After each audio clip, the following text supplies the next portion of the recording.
उम्र से कोई लेना देना नहीं होता। बहुत से लोग आपको जानते हैं, परंतु कुछ ही हैं जो आपको समझते हैं।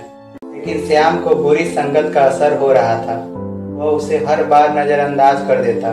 परिवार है, पर परिवार में गलतफहमियां हो सकती है।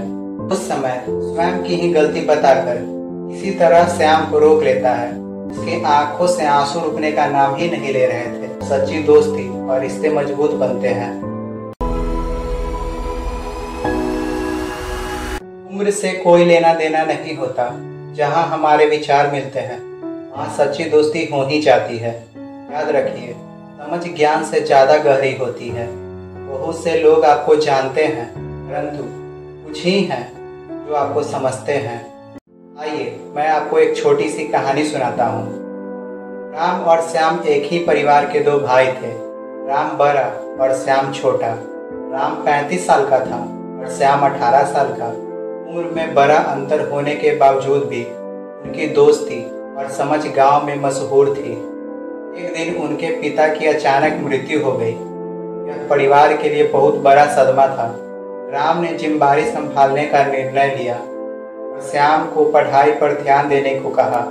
कुछ महीने बाद राम को पता चला कि श्याम का ध्यान पढ़ाई से हटकर गलत संगत में जा रहा है। राम ने कई बार श्याम से बात करने की कोशिश की, लेकिन श्याम को बुरी संगत का असर हो रहा था। वह उसे हर बार नजरअंदाज कर देता। एक दिन श्याम ने घर छोड़ने का फैसला किया। उसने सोचा कि कोई उसे नहीं समझता और वह अपनी मर्जी से जीना चाहता है। राम को इसका पता चला तो उसने श्याम को रोका और कहा, मैं तुम्हारे भले के लिए ही तुम्हें समझा रहा हूँ। हम परिवार हैं, पर परिवार में गलतफहमियां हो सकती है। इसका मतलब यह नहीं कि हम एक दूसरे को छोड़ दें। राम उस समय स्वयं की ही गलती बताकर किसी तरह श्याम को रोक लेता है। वह जानता है कि अभी यह तुरंत नहीं समझेगा।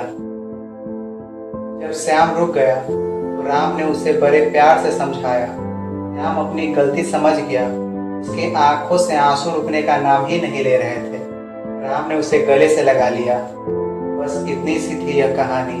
तो दोस्तों, सच्ची दोस्ती और समझ ही रिश्ते की नींव होती है। परिवार में गलतफहमी हो सकती है, लेकिन जब विचार और भावनाओं को समझा जाता है तो सच्ची दोस्ती और रिश्ते मजबूत बनते हैं।